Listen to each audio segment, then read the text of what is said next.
Hi, I'm Paddy Upton. I've been full-time mental coach to the Indian and then South African national cricket teams, mental coach to over 150 athletes from 11 different sports across 5 continents, and head coach in 12 different seasons across the IPL, BBL, and PSL. My work is underpinned by degrees from 4 different universities, including 2 master's degrees, and I'm a professor at Deakin University Business School in Melbourne.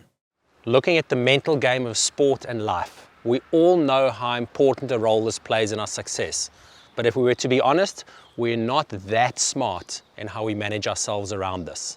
For example, we all know that 70 to 90, maybe 95% of the errors on field are created by mental errors. Things like pressure, stress, anxiety, fear, doubt, premeditation, overconfidence, lack of confidence, etc. The problem is that we seldom speak about these errors. We don't tell our coach or our teammates that we struggled with pressure or fear, and we don't do this because we're worried about the judgment.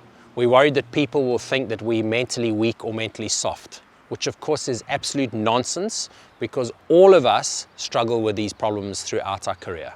Similarly, just like mental errors on the field, we will all have difficulties and challenges off the field and in our lives. Things like relationship difficulties and breakups, injury or getting dropped, loved ones getting ill or maybe even dying, media and social media pressure and criticism, lonely times in the hotel room. And of course, all of us have experienced the difficulties associated with lockdowns and security biobubbles, of getting stuck in our room and not able to get away from the game. And we know this can be made a lot worse if we're losing, if we're on a low run of form, or if we're not being selected. We all experience these difficulties and challenges as a normal part of the game of cricket and life. Interesting though, when it comes to physical health, we're very diligent and disciplined at looking after ourselves, at training and eating well. And if we get injured, we're very quick to seek medical advice and treatment. Our mental health and well-being should be no different. Just because we can't see those mental difficulties doesn't mean they're not real. Sometimes they can negatively impact our game even more and for longer than physical injuries. We have 2 choices around these. The first is we can ignore them, pretend they don't exist, not say anything, act tough, and not speak to anyone about them. This is an option which many of us do take, but probably not the smartest option because we can end up getting stuck for longer than is necessary in these difficulties. The other option is to accept and acknowledge that I'm struggling, and to do so without judgment, knowing that this is perfectly normal.